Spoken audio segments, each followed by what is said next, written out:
My name is Elise Harmon. I'm 29 years old. And the afternoon my mother dragged everything I owned to the curb in garbage bags. I was 40 minutes into a root canal on a screaming 8-year-old who wouldn't stop kicking the chair. My hands were steady the entire time. They didn't start shaking until I pulled into the driveway and saw my whole life piled next to the recycling bin like it was pickup day.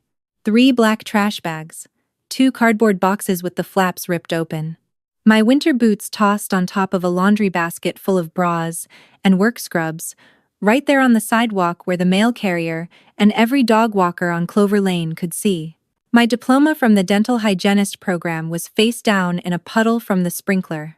The frame was cracked clean through the glass. My mother was hosting a barbecue in the backyard. I could hear her laughing through the fence, that big loud laugh she saves for when she has an audience. My Aunt Carol was there. My Uncle Dennis. My younger brother Kyle, home from college for the weekend. And my mother's new boyfriend, Greg, the one she'd been dating for 5 months and already treating like the man of the house. She came around the side gate holding a paper plate with a hot dog on it and didn't even flinch when she saw me standing over the bags.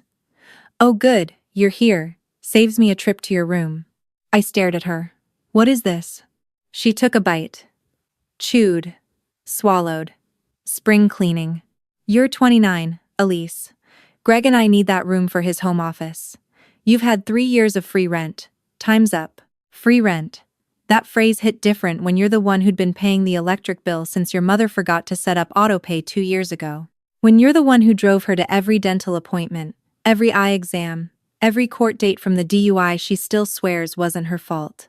When you're the one who cooked dinner 4 nights a week because she said standing too long made her back hurt, but she could stand for 3 hours at a barbecue just fine. My brother walked out holding a beer he was too young to legally drink and said, "Mom told you last week, Elise. You just didn't listen. She told me Greg needed storage space.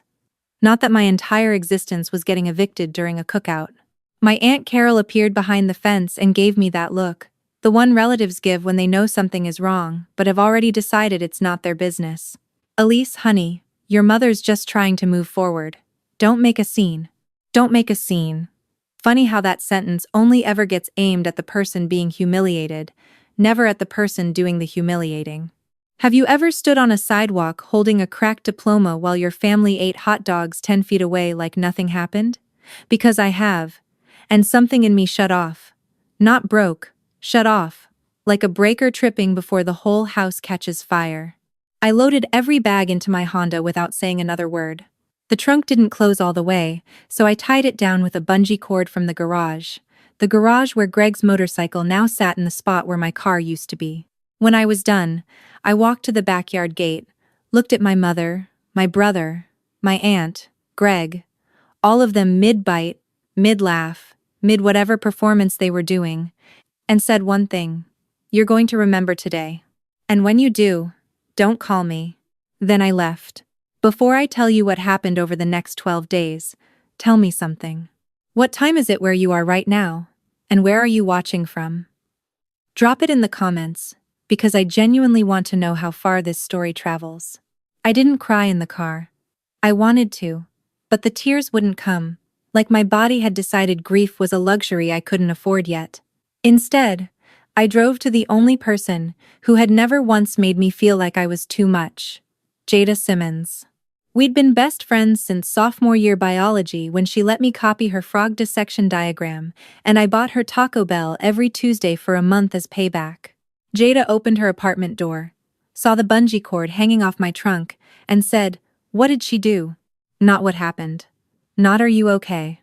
She said, "What did she do?" Because Jada had watched my mother operate for 15 years, and she never needed the backstory. I told her everything on her kitchen floor, while her cat sat on one of my garbage bags like it was a throne. Jada didn't interrupt. She didn't offer advice. She waited until I was done and said, "You're sleeping here tonight. Tomorrow we find you a place. And you are not answering a single call from that house until you're ready. Not when they're nice, not when they're sorry, not when they're mean. You decide the timeline, not them." That night, lying on Jada's couch with a borrowed pillow and my work scrubs folded on a chair. I did something I'd been avoiding for years. I opened my bank app and added up every payment I'd made toward my mother's household in the past 3 years. Electric bill, $4,200. Grocery runs she never paid back, $6,800. Her car insurance that one time she forgot for 4 months, $1,100. The new hot water heater she told me to split with her and then never paid her half, $900. Gas driving her everywhere because her license was suspended for 8 months after the DUI. I couldn't even calculate that. Total I could verify. Just over $13,000. Free rent. Right. I screenshot everything and saved it to a folder I named receipts. By day 2, I found a studio apartment above a hardware store on Miller Street, owned by an older Polish man named Mr. Kowalski, who asked me 3 questions. Do you smoke? Do you have loud friends? And can you pay the first and last by Friday? I said no, and yes. He handed me a key and said, the heat knocks sometimes. Hit the radiator with your palm. Works every time. That apartment was 400 square feet of cracked tile and thin walls, and it was the most peaceful place I had ever lived. I unpacked my garbage bags slowly, folding each item my mother had shoved in like it was worthless, and placing it somewhere with care.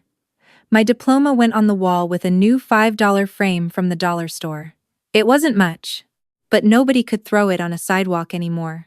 By day 3, my phone had 19 missed calls. My mother sent a text at 6:47 a.m. that said, I hope you're happy. The kitchen faucet is leaking, and Greg doesn't know how to fix it. My brother texted at noon. Mom wants to know where the auto-pay login is for the electric company. At 4 p.m., my Aunt Carol sent, Honey, just call your mother. She's not sleeping. I read every single one, answered none. Because here's the thing nobody tells you about being the person who holds a household together. They never notice while you're doing it, they notice when you stop. Have you ever been the person who quietly managed everything? The appointments, the bills, the groceries, the prescriptions, the vet visits, the oil changes, the insurance calls, while everyone around you called you lazy, called you dead weight, called you a freeloader, because I was that person. And the moment I stopped, the whole machine seized. Day 4. My mother called from a number I didn't recognize. I picked up by accident. Elise, where are the tax documents? Greg needs them for something. Not hello. Not how are you. Not I'm sorry I put your bras on the sidewalk in front of the mail carrier. Tax documents. I don't know, I said. What do you mean you don't know? You always handled that stuff. Exactly, I said, and hung up. That call lasted 11 seconds. It might be the most important 11 seconds of my life, because it confirmed what I'd suspected for years. I was never a daughter to her. I was a system. And systems don't get apologies. They get rebooted. On day 5, Jada met me after my shift, and we sat in her car eating gas station sushi, which we both agreed was a crime against fish, but also weirdly satisfying. She looked at me and said, Your mother's going to escalate. I know. She's going to cry. She's going to send Kyle. She's going to tell everyone you abandoned her. I know. And one day, she's going to show up. I know that too. Jada nodded. Good. As long as you know, you won't be surprised. And surprised is where people fold. She was right. She was always right. Day 6. My supervisor at the dental clinic, Dr. Awan, pulled me into her office after I finished a cleaning that a patient specifically requested me for, a nervous teenager with braces who only sat still when I was the one holding the scaler. Dr. Awan said, You've been picking up extra hours without complaining. Your patient reviews are excellent, and I've been watching you handle tense situations with a calm most seasoned hygienists don't have. I want to recommend you for the Oral Surgery Assist program at the hospital affiliate. I blinked. That's a certification track. That's a career track, she corrected. And you're ready. I walked out of that office and sat in my car for 10 minutes. Not crying. Just sitting with the fact that the same week my mother decided I was worthless enough to throw away, A doctor decided I was valuable enough to invest in. Funny how the people who see you clearly are almost never the ones who share your last name. That night I told Mr. Kowalski about the program while he was fixing a shelf in the hallway. He stopped mid-drill and said, "My daughter's a nurse, 30 years. You know what I told her when she started? Don't let anybody who never held a scalpel tell you what you're capable of." Then he went back to drilling like he hadn't just handed me the best advice I'd received in a decade. Day 7 through 9 is when the chaos really started leaking out of that house. My brother called, not texted, called, and he sounded different. Smaller. "Elise, Mom and Greg got into it last night. Bad. He's mad about the water bill because apparently you were the one who set up some budget plan thing and now it's screwed up and they owe like $400.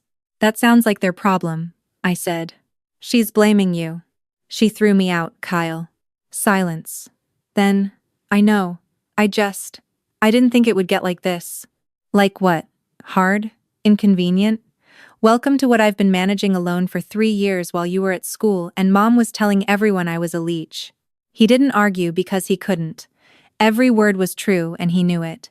That same evening, Jada sent me a screenshot from a neighborhood Facebook group. Someone on Clover Lane had posted asking if anyone knew a good plumber because the Harmon house has had some issues since the daughter moved out. 3 people had replied. One of them was the mail carrier's wife, who wrote, "And I will never forget this, that girl held that house together with tape and prayers. I watched her carry groceries in at 11 at night, more times than I can count." I stared at that comment until my screen went dark. Validation from a stranger shouldn't mean that much. But when your own mother calls you dead weight in front of a barbecue crowd, hearing one person say "I saw you" feels like oxygen after drowning. Day 10. Greg left. Kyle told me in a voice message at 11 p.m. Greg packed his stuff. Said he didn't sign up for this. Mom's in her room and won't come out. Let me be clear. I didn't feel joy when I heard that. I felt something much stranger. A heavy, tired, almost annoyed kind of clarity. Because Greg didn't leave over the leaking faucet or the water bill. Greg left because without me absorbing the daily chaos, the real version of that household was finally visible. The yelling, the disorganization, the blame that rotated like a ceiling fan, always pointing at whoever was closest. I had been the filter between my mother's dysfunction and the outside world. Once the filter was removed, the outside world saw the water for what it was. Day 11. My mother showed up. She didn't knock. She buzzed the hardware store's front doorbell at 7:30 inches the morning. Mr. Kowalski, God bless that man, came upstairs and said, "There's a woman downstairs saying she's your mother. She's upset. You want me to send her away?" I said, "No, I'll go down." She was standing on the sidewalk in pajama pants and a coat that didn't match, mascara from what looked like last night's crying still under her eyes. She looked 10 years older than when I'd last seen her 12 days ago. "You need to come home," she said, not asked, said. "I am home," I replied. She looked up at the apartment window, at the hardware store sign, at the cracked sidewalk, and I watched her try to calculate how to make this place sound pathetic enough to win the argument. But she couldn't, because I wasn't standing in front of her broken.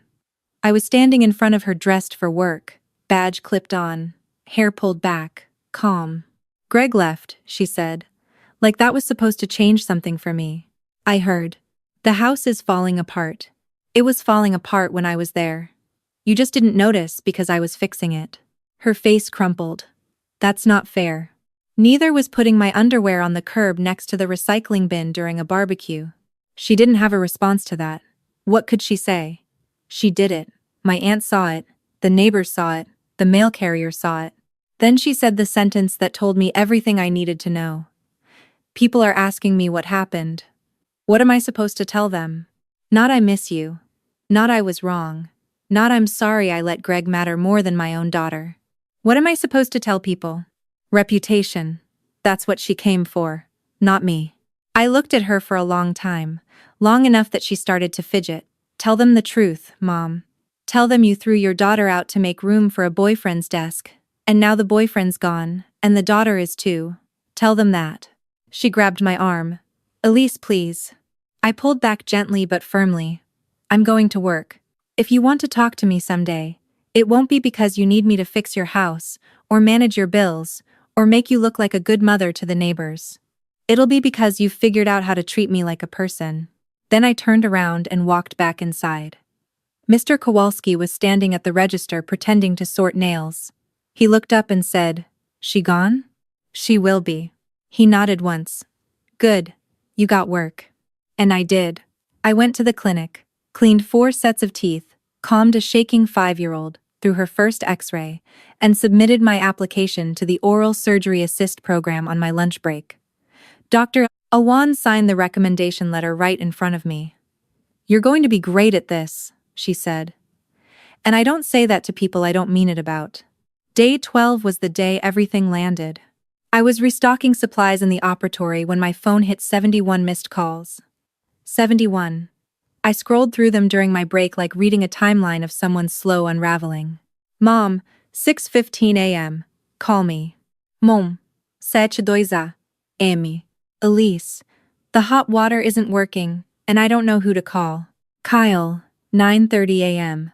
Sis, Aunt Carol is here, and she's upset. She keeps saying she should have said something at the barbecue. Mom, 11:44 a.m. I can't find the insurance card. I have a doctor's appointment. Mom, 1:17 p.m. Why are you doing this to me? Kyle, 3 p.m. Mom called Grandma. Grandma told her she brought this on herself. Mom hasn't stopped crying. Mom, 5:33 p.m.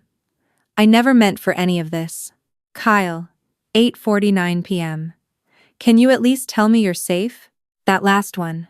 That was the only message in 12 days that was actually about me. 1 message out of 71. I texted Kyle back. I'm safe. I have my own place. I'm working. And I got accepted into a new certification program. I'm fine. But I'm not coming back to be the person who runs that house while getting treated like I don't belong in it. He replied almost instantly. I'm sorry, Elise. For real. I believed him. I didn't believe it changed anything yet, but I believed him. 2 weeks later, the dental clinic held a community outreach day at the recreation center downtown. Free cleanings, fluoride treatments, kids' dental education booths. Dr. Awan asked me to lead the children's station because, and these were her exact words, you have a way of making scared kids trust you faster than anyone I've trained. So there I was, wearing my scrubs with the clinic's logo, showing a group of 6-year-olds how to brush a giant model of teeth, when I looked up and saw my mother standing near the sign-in table. She wasn't there for me. Aunt Carol had mentioned the free cleaning event at church, and my mother, who hadn't seen a dentist in over a year because I was no longer there to book and drive her to appointments, had signed herself up. She saw me at the same moment I saw her. I watched her face go through about 5 emotions in 3 seconds. Surprise. Shame. Something that almost looked like pride. Then shame again. I didn't stop what I was doing.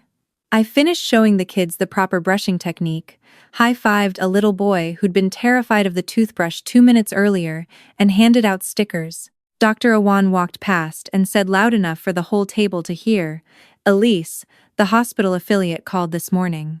Your application for the Surgery Assist program was accepted. Full sponsorship. You start next month. The room was crowded and noisy, but my mother heard it. I know because when I finally looked over, she was crying. Not the dramatic kind she used when she wanted sympathy from relatives. The quiet kind. The kind that happens when you realize the person you underestimated has outgrown every box you tried to keep them in. My brother appeared beside her. He'd driven her. He looked at me across the room and gave a small nod. Not an apology. An acknowledgement. Like he was seeing me for the first time as something other than the sister who handled things. After the event, while I was packing up the kids' station, my mother approached. She moved slowly, like she wasn't sure she was allowed. You look good, she said. I feel good, I said. Long pause. Then, I didn't know you did all of that. You didn't ask. She opened her mouth, closed it, opened it again. I made a mistake, Elise.